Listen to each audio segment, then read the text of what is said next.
இது எதுவுமே நீங்கள் வந்து கேள்விப்படாத பாயிண்ட்ஸாக இருக்கும். இந்த ரொட்டீன் வந்து நம்ம திருப்பி திருப்பி பண்ண தான் செய்யணும். எவ்வளோ ஒர்க்காக இருந்தாலும் திருப்பி திருப்பி பண்ண தான் செய்யணும். இந்த கிளாவிக்கல் இருக்கு இல்லையா, அந்த கிளாவிக்கலுக்கு கீழே வந்து நீங்கள் எடுத்துக்கிறீங்க அப்படின்னா லைக் டிப்பு எடுக்கணும். ஃபஸ்ட்டு ஹேரோட டிப் எடுத்துகிட்டு கொஞ்சம் ஹேர் ஃபாலிகல்ஸ் எல்லாம் போயிட்டு ஒரு டர்ட்டெல்லாம் போய் நிற்கிறதுனால ஹேர் க்ரோத் கண்டிப்பாக உங்களுக்கு ஹேம்பர் ஆகும். ஒரு வீக்குக்கு அட்லீஸ்ட் ஒரு ட்வைஸாவது பண்ணிடணும். Hello guys, welcome back to மேரி ஸ்டாக். ஸோ இந்த வீடியோவில் வந்து நிறைய பேர் என்கிட்ட கேட்குற ஒரு கொஸ்டின் என்னது அப்படின்னா, ஹேர் கேருக்கு வந்து நம்ம என்னென்ன பண்ணக்கூடாது அப்படிங்கிறது வந்து நிறைய பேர் வந்து என்கிட்ட கேட்டாங்க. லைக் டிஎம்ஸ்லேயும் நிறையா வந்தது அண்ட் பர்சனலாகவும் நிறைய வந்து கேட்டாங்க. இப்படி ஹேர் க்ரோத்தை வந்து என்ஹான்ஸ் பண்ணலாம், என்னென்ன மிஸ்டேக் வந்து பண்ணக்கூடாது அப்படிங்கிறது நிறைய பேர் வந்து கேட்டிருந்தாங்க. ஸோ இந்த வீடியோவில் நம்ம ஃபோக்கஸ் பண்ண போகிறது என்னென்னா, ஹேரில் இந்த தப்பு நீங்கள் பண்ணவே கூடாது எக்காரணத்தை கொண்டும், அந்த ஒரு மிஸ்டேக் மட்டும்தான் நம்ம இந்த வீடியோவில் பார்க்க போகிறோம். அண்ட் ஹேர் கேருக்கு வந்து என்னென்னலாம் பண்ணணும் அப்படிங்கிறது நான் இன்னொரு வீடியோ போட்டிருக்கேன். அந்த வீடியோவும் நீங்கள் செக் அவுட் பண்ணிக்கோங்க. அண்ட் மேஜராக நான் இதில் சொல்ல போகிற ஒரு 5 to 6 பாயிண்ட்ஸ் கிட்ட நான் வந்து சொல்லுவேன். அண்ட் டேம் ஷோர் இந்த 5 to 6 பாயிண்ட்ஸை நீங்கள் வந்து அவாய்ட் பண்ணீங்க அப்படின்னாலே உங்களுக்கு கன்சிடரபிள் இம்ப்ரூவ்மெண்ட் வந்து ஒரு 1 மந்தில் கண்டிப்பாக உங்களுக்கு வந்து ஹேரில் வந்து தெரியும். ஸோ இதுதான் வந்து இன்றைக்குள்ள வீடியோவாக இருக்க போது. ஹோப் உங்களுக்கு வந்து ரொம்ப ரொம்ப யூஸ்ஃபுல்லாக இருக்கும். பிகாஸ் இது எதுவுமே நீங்கள் வந்து கேள்விப்படாத பாயிண்ட்ஸாக இருக்கும். ஏன்னா நீங்கள் நிறைய வீடியோ வந்து பார்த்துருப்பீங்க. இந்த ஸ்கின்னுக்காக இருக்கட்டும், ஹேருக்காக இருக்கட்டும், நம்ம வந்து 1008 வீடியோஸ் வந்து பார்த்துட்டு தான் ஒரு கன்க்ளூஷன் வந்து வருவோம். ஸோ எல்லா வீடியோலையும் சொல்லியிருக்கிற மாதிரி ரெகுலரான பாயிண்ட்ஸாக இருக்க போகிறது கிடையாது. லைக் உங்களுக்கு வந்து இந்த ஒரு வீடியோ வந்து ஒரு டேக் அவேவாக இருக்கும் கண்டிப்பாக. பிகாஸ் வந்து உங்களுக்கு தெரியாத பாயிண்ட்ஸ் நிறையா இருக்கும். அண்ட் அதுவும் இல்லாமல் இது எல்லாமே வந்து எனக்கு ஒர்க் அவுட் ஆச்சு. அதனால தான் நானும் வந்து இதில் சொல்லலாம் அப்படின்னு தான் நினச்சேன். சேனலை சப்ஸ்கிரைப் பண்ணாமல் பார்த்துட்ருக்கீங்க அப்படின்னா இப்போவே சேனலை சப்ஸ்கிரைப் பண்ணிக்கோங்க. இந்த மாதிரி ஹெல்த் ரிலேட்டட் வீடியோஸ் பிடிக்கும் அப்படின்னு நினைக்கிற உங்களோட ஃப்ரெண்ட்ஸ் அண்ட் ஃபேமிலி மெம்பர்ஸ்க்கும் ஷேர் பண்ணுங்க. So without further delay, let's get into the video. Okay, first என்ன அப்படின்னா, நீங்கள் வந்து ஒரு ஹேர் கேர் ரொட்டீன் வந்து வச்சுருந்துருப்பீங்க இல்லையா. லைக் ஃபஸ்ட்டு வந்து ஆயில் அப்ளை பண்ணணும், அப்புறம் ஷாம்பு வந்து யூஸ் பண்ணணும், அப்புறம் கண்டிஷ்னர் யூஸ் பண்ணணும், அப்புறம் வந்து ட்ரை ஆனதுக்கப்புறம் சீரம் வந்து யூஸ் பண்ணணும். இந்த மாதிரி ஒரு ரொட்டீன் வந்து வச்சுருந்தீங்க அப்படின்னாலும் அதை வந்து சிம்பிளாக வைங்க. லைக் 3 to 4 days ஒன்ஸ் வந்து நம்ம வந்து ஹேர் வாஷ் பண்ண போகிறோம். ஸோ அதனால் 3 to 4 days ஒன்ஸ் வந்து இந்த ரொட்டீன் வந்து நம்ம திருப்பி திருப்பி பண்ண தான் செய்யணும். எவ்வளோ ஒர்க்காக இருந்தாலும் திருப்பி திருப்பி பண்ண தான் செய்யணும். ஸோ எவ்வளோக்கு எவ்வளோ உங்களோட ஹேர் கேர் ரொட்டீனை வந்து சிம்பிளாக வச்சுருக்கிறீங்களோ அவ்வளோக்கு அவ்வளோ உங்களுக்கு வந்து அந்த கன்சிடரபிள் இம்ப்ரூவ்மெண்ட் வந்து தெரியும். பிகாஸ் கன்சிஸ்டண்ட்டாக இருக்கணும் எப்போவுமே. ஹேர் கேராக இருக்கட்டும், ஸ்கின் கேராக இருக்கட்டும், நீங்கள் கன்சிஸ்டண்ட்டாக இருந்தீங்கன்னா மட்டும்தான் அதில் வந்து ஒரு ரிசல்ட் வந்து கிடைக்கும். நீங்கள் இந்த மாதத்தில் ஒரு நாள் வந்து நான் எக் வச்சு ஹேர் மாஸ்க் போட்டேன், இன்னொரு நாள் வந்து ஆலோவேரா யூஸ் பண்ணேன் அப்படின்னு சொன்னீங்கன்னா உங்களுக்கு வந்து ஐடென்டிஃபை பண்ண தெரியாது. லைக் இந்த இது வந்து நம்மளுக்கு ஒர்க் அவுட் ஆச்சு, இது ஒர்க் அவுட் ஆகலை அப்படிங்கிறது உங்களால் ஐடென்டிஃபை பண்ண முடியாது. அட்லீஸ்ட் 1 மந்தாவது stick on to basic routine. எப்படி நீங்கள் ஃபஸ்ட்டு பண்ணிகிட்டு இருக்கீங்களோ பேசிக்கான ரொட்டீனில் வந்து ஒரு 1 மந்த்துக்காவது ஸ்டிக் ஆன் பண்ணிக்கோங்க. நான் சொன்ன மாதிரி இந்த வாரம் ஒரு மாஸ்க்கு, அடுத்த வாரம் ஒரு மாஸ்க்கு, அதுக்கு அடுத்த வாரம் ஒரு மாஸ்க்கு, அந்த மாதிரி மாற்றாதீங்க. இன்றைக்கி நீங்கள் என்ன ஒரு ரொட்டீன் பண்ணுறீங்களோ அதே தான் அடுத்த ஹேர் வாஷ் ரொட்டீனும் அதே மாதிரி தான் இருக்கணும். ஸோ இந்த மாதிரி ஒரு 1 to 2 months வந்து ஸ்ட்ரிக்டாக இதே இதை வந்து லைக் 3 days ஒன்ஸ் நீங்கள் வாஷ் பண்ணணும் அப்படின்னு நினச்சிங்கன்னா அந்த 3 days ஒன்ஸ் வந்து வாஷ் பண்ணிடுங்க கண்டிப்பாக. நான் எப்படி பண்ணுவேன் அப்படின்னா, ஒரு வீக்குக்கு அட்லீஸ்ட் ஒரு ட்வைஸாவது பண்ணிடணும். வீக் டேஸில் வந்து ஒன்றும், வீக்கெண்டில் ஒரு டைமும், அந்த மாதிரி தான் நான் வந்து ஷெட்யூல் பண்ணி வச்சுருப்பேன். அண்டு ஸ்ட்ரிக்டாக வந்து ஃபாலோ பண்ணுங்கள். ஃபஸ்ட்டே வந்து முடிவு பண்ணிக்கோங்க, த்ரூ அவுட் த மந்த் நான் இந்த ப்ராடக்ட் தான் யூஸ் பண்ண போகிறேன், இந்த ஒரு ரொட்டீனில் தான் நான் ஸ்டிக் ஆன் பண்ணியிருக்க போகிறேன் அப்படின்னு சொல்லிட்டு ஒரே ரொட்டீனுக்கும் ஒரே ப்ராடக்ட்டுக்கும் ஸ்டிக் ஆன் பண்ணி பார்த்துட்டு ட்ரையல் அண்ட் எரரில் முடிவு பண்ணுங்கள். அப்படின்னா மட்டும்தான் உங்களுக்கு வந்து ரூல் அவுட் பண்ண தெரியும். நான் சொன்ன மாதிரி தான் 1 to 2 months வந்து நீங்கள் பண்ணி பார்த்ததில் சுத்தமாகவே இம்ப்ரூவ்மெண்ட் இல்லை அப்படின்னா நீங்கள் கம்ப்ளீட்டாக அந்த ப்ராடக்ட் வந்து ஒதுக்கி வச்சிடலாம். அப்படி நல்ல இம்ப்ரூவ்மெண்ட் இருக்குது அப்படின்னா அதுதான் உங்களோட ப்ராடக்ட் அப்படின்னு வந்து உங்களுக்கு தெரியும். எல்லாமே ஒரு ட்ரையல் அண்ட் எரர் மெத்தட் தான். உங்களோட ரொட்டீனை எவ்வளோக்கு எவ்வளோ சிம்பிளாக வச்சுக்கிறீங்களோ அவ்வளோக்கு அவ்வளோ உங்களால் கன்சிஸ்டண்ட்டாக இருக்க முடியும். ப்ராடக்ட்ஸ் வந்து அடிக்கடி சேஞ்ச் பண்ணாதீங்க, ஃப்ரீக்வெண்ட்டாக சேஞ்ச் பண்ணாதீங்க. ஷாம்பு வந்து யூஸ் பண்ணால் அடுத்த வாரம் வேறு ஷாம்பு வந்து யூஸ் பண்ணுறேன் அந்த மாதிரி இல்லாமல் ஸ்டிக் ஆன் பண்ணிக்கோங்க ஒரே ஷாம்புவை. பிகாஸ் அந்த ப்ராடக்ட்டோட மேக்ஸிமம் பெனிஃபிட் உங்களுக்கு எப்போ தெரியும்னா ஒரு 1 to 2 months நீங்கள் யூஸ் பண்ணி பார்த்துருந்தீங்கன்னா மட்டும்தான் தெரியும். செகண்ட் பாயிண்ட் என்ன அப்படின்னா, ஆயில் வந்து தலையில் வச்சுட்டு அது பாட்டில் விட்டுருவாங்க. காலையில் இப்போ காலேஜுக்கோ ஸ்கூலுக்கோ போகிறாங்க அப்படின்னா காலையில் ஆயில் வச்சுட்டு அப்படியே விட்டுருவாங்க. அது ஒரு 2-3 நாளைக்கு தலையில் அப்படியே தான் இருக்கும். அது கழிச்சு அதுக்கடுத்து தலை குளிப்பாங்க. ஸோ அந்த மாதிரி பண்ணாதீங்க. பிகாஸ் எங்கள் ஊர் சைடு இது வந்து ரொம்ப ரொம்ப யூஸ்வல். ஏன்னா நான் மட்டும்தான் வந்து லைக் எங்கள் ஃபேமிலி மெம்பர்ஸ்லேயே நான் சொல்கிறேன் இல்லையா, நான் மட்டும்தான் வந்து இந்த ஹேரில் வந்து எண்ணெய் வச்சுட்டு உடனே வந்து தலை குளிக்கிற அந்த ஒரு பழக்கம் வந்து எனக்கு மட்டும்தான் இருக்குது. நீங்கள் வந்து ஹேரில் வந்து எண்ணெய் வச்சுட்டு அப்படியே லீவ் ஆன் பண்ணிட்டீங்க அப்படின்னா அந்த இது என்ன ஆகும்னா உங்கள் ஸ்கேல்பே நல்லா வந்து ஒரு க்ரீஸியாக ஒரு மாதிரி எண்ணெயாக அந்த மாதிரி இருக்கும் இல்லையா. இந்த மாதிரி எண்ணெயாக இருக்குது அப்படின்னாலே வெளியே இருக்கிற டர்ட்டு டஸ்ட் எல்லாத்தையுமே வந்து இந்த எண்ணெய் என்ன பண்ணுன்னா அட்ராக்ட் பண்ணும்.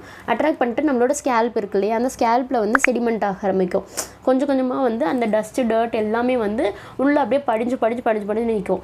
ஸோ அப்படி நிற்கிறதுனால உங்களோட ஸ்கேல்ப் வந்து டோட்டலாக டேமேஜ் ஆகும். அந்த போர்ஸ் அந்த ஹேர் ஃபாலிகல்ஸ் எல்லாம் போயிட்டு ஒரு டர்ட் எல்லாம் போய் நிற்கிறதுனால ஹேர் க்ரோத் கண்டிப்பாக உங்களுக்கு ஹேம்பர் ஆகும். ஹேர் பிரேக் அவுட்ஸும் அதிகமாகும். டேண்ட்ரஃபும் உங்களுக்கு வந்து அதிகமாகவே வரும். அந்த ஹேர் ஃபாலிகல்ஸில் போயிட்டு அந்த டர்ட் எல்லாம் போய் உட்காந்துக்கும்னு சொல்கிறேன் இல்லையா, அதனால என்ன ஆகும்னா நம்மளோட ஹேரோட ரூட் இருக்கு இல்லையா, இப்படி நம்ம பார்த்தோம்னாலே தெரியும் அந்த ரூட் இதுதான் ஸ்கேல்ப். ஓகேவா, இந்த ஸ்கேல்பில் வந்து நீங்கள் நல்லா ஆயில் வந்து அப்ளை பண்ணிட்டீங்க அப்படின்னா இந்த இடத்துல நல்லாவே வந்து டர்ட்டு டஸ்ட்டு எல்லாமே செடிமெண்ட் ஆயிரும். அப்படி செடிமெண்ட் ஆகுறதுனால அந்த ஒரு ரூட்டும் வந்து ரொம்ப டேமேஜ் ஆக ஆரம்பிக்கும். அந்த ஹேர் ஃபாலிக்கல் அப்படின்னாலே அந்த ஒரு குட்டி குட்டி போர்ஸ்லேருந்து தானே வெளியே வருது. அந்த போர்ஸ் எல்லாமே வந்து லாக் ஆயிடுச்சு அப்படின்னா ஹேர் க்ரோத் எப்படி இருக்கும். ஸோ அதுதான் வந்து பேசிக்கான ஒரு பிரின்சிபல்ஸ். ஹேர் ரூட் வந்து டேமேஜ் ஆகும். அதுவும் இல்லாமல் உங்களுக்கு அந்த பிசுபிசுப்பு தன்மை வந்து அதிகமாக இருக்கிறதுனால ஹேர் வாஷ் பண்ணுறப்போ ரொம்ப போட்டு தேய்ப்பீங்க. அப்படி தேய்க்கிறதுனாலையும் உங்களுக்கு அதிகமாக ஹேர் வந்து ஃபாலோ ஆக போகுது. ஸோ ஃப்ரீக்வெண்ட்டாக ஆயில் வந்து அப்ளை பண்ணாதீங்க. அதுவும் இல்லாமல் ஆயில் வந்து அப்படியே வச்சுட்டு 2-3 நாளைக்கு அப்படியே விட்டுட்டு போகாதீங்க. ஆயில் வச்சிங்கன்னா 1 மணி நேரத்துலேருந்து 2 மணி நேரத்துக்குள்ளே வந்து ஹேர் வாஷ் பண்ணிடுங்க. ரொம்ப ட்ரை ஸ்கேல்பாக இருக்குது அப்படிங்கிற பட்சத்தில் நீங்கள் வந்து ஓவர் நைட் வந்து லீவ் பண்ணிக்கலாம். அதுக்குன்னு வந்து எப்போவுமே அந்த ஓவர் நைட்டில் வந்து நம்ம ஸ்கேல்பில் வந்து எண்ணெய் வைக்கிறது அந்த மாதிரி பழக்கத்தை வந்து கொண்டு வராதிங்க. மெயினாக வந்து இந்த சர்வைக்கல் ஸ்பாண்டலைசிஸ், இந்த கழுத்து வலி, இந்த ஷோல்டர் பெயின் இந்த மாதிரி இருக்கிறவங்களுக்கு டோட்டலாக நீங்கள் வந்து அதை அவாய்ட் பண்ணி தான் ஆகணும். அந்த ஹேர் ஆயில் ரொட்டீனே நீங்கள் வந்து சேஞ்ச் பண்ணி தான் ஆகணும். நான் சொன்ன மாதிரி 1 or 2 ஹார்ஸில் வந்து ஹேர் வாஷ் பண்ணிடணும். ஸோ இதுதான் வந்து செகண்ட் பாயிண்ட். ஆயில் வந்து ரொம்பவும் அதிகமாக அப்ளை பண்ணாதீங்க. அண்ட் ஆயில் அப்ளை பண்ணுறதும் அது வந்து எப்படின்னு தனியாக ஒரு வீடியோ வந்து போடுறேன், எந்த மாதிரி நம்ம வந்து டெக்னிக்ஸ் வந்து யூஸ் பண்ணலாம் ஆயில். ஸோ அந்த வீடியோ வேணும்னாலும் கமெண்ட் செக்ஷனில் லீவ் பண்ணுங்கள். இதுதான் வந்து second point. And third point என்ன அப்படின்னா தலைக்கு வந்து சுடு தண்ணி யூஸ் பண்ணுறது. சுடு தண்ணி யூஸ் பண்ணி ஷவர் யூஸ் பண்ணுவாங்க. ஸோ அதெல்லாம் கண்டிப்பாக யூஸே பண்ணாதீங்க. சுடு தண்ணி டோட்டலி கான்ட்ராஇண்டிகேட்டட். தலைக்கு இந்த கிளாவிக்கல் இருக்கு இல்லையா, அந்த கிளாவிக்கலுக்கு கீழே வந்து நீங்கள் வந்து ஹாட் வாட்டர் வந்து யூஸ் பண்ணிக்கலாம். இதுக்கு மேலே எப்போவுமே வந்து ஹாட் வாட்டர் யூஸ் பண்ணக்கூடாது. இதுதான் வந்து ஆயுர்வேதாலையும் சொல்லியிருக்கு. ஸோ பாடி அதாவது கிளாவிக்கலுக்கு மேலே இருக்கிற ஏரியா ஃபுல்லாகவே வந்து ஹாட் வாட்டருக்கு வந்து ஷவர் எடுக்கிறதோ இல்லைனா மக் எடுத்து அப்படியே ஊற்றுறதோ இது எதுவுமே நீங்கள் பண்ணாதீங்க. நார்மல் வாட்டரே யூஸ் பண்ணுங்கள். அதுதான் வந்து பெஸ்ட்டு. ஹாட் வாட்டர் யூஸே பண்ணிடாதீங்க. ஹாட் வாட்டர் யூஸ் பண்ணுறதுனால என்ன ஆகும் அப்படின்னா நம்மளோட ஸ்கேல்பில் இருக்கிற நேச்சுரல் ஆயில்ஸ் எல்லாமே வந்து ஸ்ட்ரைப் ஆஃப் ஆகி வரும். அதனாலையும் வந்து ஹேரில் வந்து பிரேக்கேஜ் வந்து அதிகமாகும். ஸோ இதுதான் வந்து third point. And fourth point என்ன அப்படின்னா இப்போ தலைக்கு குளிச்சுட்டு வந்திருக்கீங்க அப்படின்னா அது வந்து ரொம்ப வெட்டாக இருக்கும் இல்லையா, அந்த வெட் ஹேரை வந்து எப்படி நீங்கள் கேர் பண்ணணும் அப்படிங்கிறதும் நீங்கள் தெரிஞ்சுக்கணும். அந்த வெட் ஹேரில் போயிட்டு நீங்கள் வந்து ஒரு கோம்பு வச்சு நல்லா இழுன்னு இழுக்கிறது, அதில் போயிட்டு டீடாங்கிள் பண்ணுறேன் சிக் எடுக்கிறேன் அப்படின்னு நீங்கள் நினைக்கிறது அதெல்லாம் பண்ணவே கூடாது. ஃபுல்லாக கம்ப்ளீட்டாக ட்ரை ஆனதுக்கு அப்புறம் வந்து நல்லா சிக் எடுங்க.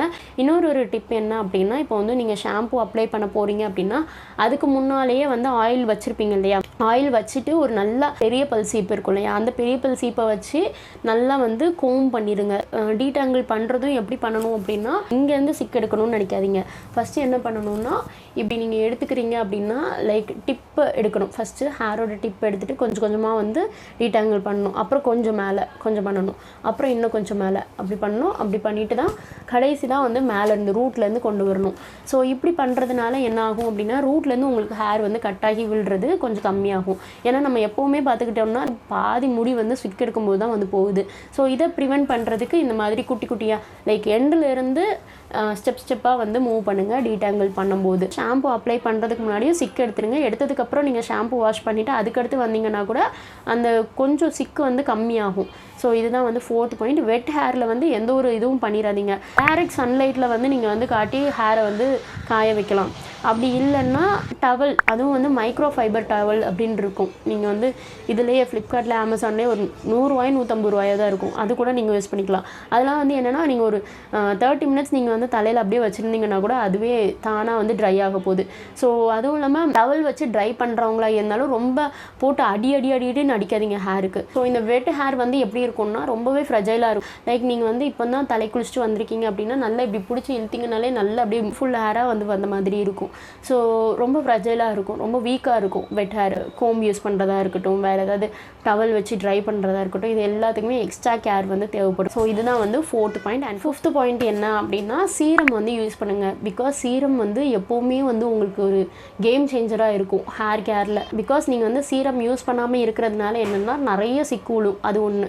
ஃப்ரிஸியாக இருக்குன்னாலே சிக்கு அதிகமாக இருக்குது அப்படின்னு நீங்கள் வந்து புரிஞ்சுக்கோங்க. சீரம் வந்து அண்ட் சீரம் யூஸ் பண்ணும்போது இன்னொரு என்னென்னா, ஸ்கேல்பில் வந்து சீரம் வந்து யூஸ் பண்ணாதீங்க. லைக் ஹேருக்கு மட்டும், ஹேர் இங்கேருந்து இங்கே வர மட்டும் யூஸ் பண்ணுங்கள். ஒரு ஷாம்பு வந்து யூஸ் பண்ணி முடிச்சதுக்கப்புறம் கண்டிஷனர் வந்து நீங்கள் யூஸ் பண்ணுவீங்க இல்லையா, அந்த மாதிரி கண்டிஷனரும் யூஸ் பண்ணிடுங்க.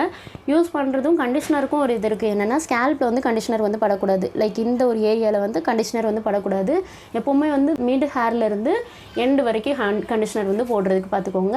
ஸ்கேல்பில் வந்து கண்டிஷனர் எப்போவுமே படக்கூடாது. அதே மாதிரி தான் சீரமும் வந்து ஸ்கேல்பில் படுற மாதிரி பார்த்துக்கிடாதீங்க. அண்ட் ஹேர் க்ரோத் சீரம் அப்படின்னு சொல்லிட்டு நிறைய வந்து இருக்கும். அது வந்து ஸ்கேல்பில் போடுற மாதிரி அவங்களே இன்ஸ்ட்ரக்ஷன் வந்து கொடுத்துருப்பாங்க. அந்த மாதிரி இருந்ததுன்னா ஓகே. பட் ரெகுலர் சீரம்ஸ் இருக்கும் இல்லையா, அந்த ஹேர் வந்து ஃப்ரிஸியாக இருக்குது, அப்புறம் வந்து இந்த டீடாங்கிள் பண்ணுற மாதிரி உள்ள சீரம், அது எல்லாமே ஹேர் ஸ்ட்ராண்ட்ஸில் தான் நீங்கள் அப்ளை பண்ணணுமே தவிர ஸ்கேல்பில் வந்து அப்ளை பண்ணக்கூடாது. சீரம் வந்து கண்டிப்பாக வந்து யூஸ் பண்ணுங்கள். அண்ட் சீரமும் வந்து ஒரு ட்ரையல் அண்ட் எரர் மெத்தட் தான். ஒரு 1 month or 2 month வந்து யூஸ் பண்ணி பாருங்கள். நான் இப்போ சொல்லியிருந்த இந்த 5 பாயிண்ட்டும் வந்து 20 to 30% தான் கான்ட்ரிபியூட் பண்ண போகுது. மிச்சம் இருக்கிற 70 to 80% நான் எப்போவுமே சொல்கிற மாதிரி உங்களோட டயட்டு, லைஃப் ஸ்டைலு, அப்புறம் ஸ்ட்ரெஸ்ஸு, இந்த 3ம் கரெக்டாக இருக்கணும். அப்படின்னா மட்டும்தான் நீங்கள் வெளியே போடுற அந்த எக்ஸ்டர்னல் அப்ளிகேஷன் எல்லாமே உங்களுக்கு வந்து ஒரு மேக்ஸிமம் பெனிஃபிட் வந்து கொடுக்கும். நீங்கள் உள்ளே போடுற சாப்பாடு வந்து இஷ்டத்துக்குன்னு ஹெவி ஃபுட்ஸு, டீப் ஃப்ரை பண்ண ஃபுட்ஸு, அப்புறம் பேக்கரி ஐட்டம்ஸ் இந்த மாதிரி நீங்கள் வந்து எடுத்துக்கிட்டே இருந்தீங்க அப்படின்னா, நீங்கள் இவ்வளோ ரொட்டீன் வந்து ஸ்கின்னுக்கோ ஹேருக்கோ இவ்வளோ ரொட்டீன் பண்ணியிருந்தாலும் அது எல்லாமே வேஸ்ட்டு தான் நான் சொல்லுவேன். பிகாஸ் 70 to 80% வந்து உங்களோட லைஃப் ஸ்டைல், டயட், அப்புறம் ஸ்ட்ரெஸ், இந்த 3 பொறுத்து தான் வந்து ஓவரால் ஹெல்த் வந்து இருக்குது. இந்த வீடியோவில் வந்து நிறைய டேக்அவே பாயிண்ட்ஸ் இருந்திருக்கும் அப்படின்னு நான் நம்புகிறேன். அண்ட் இந்த மாதிரி வேறு ஏதாவது கண்டென்ட் வேணும்னாலும் கமெண்ட் செக்ஷனில் லீவ் பண்ணுங்கள். அண்ட் சேனலை சப்ஸ்கிரைப் பண்ணாதவங்க இப்போவே சேனலை சப்ஸ்கிரைப் பண்ணிக்கோங்க. அடுத்தடுத்த வீடியோஸில் பார்க்கலாம். Until then bye bye.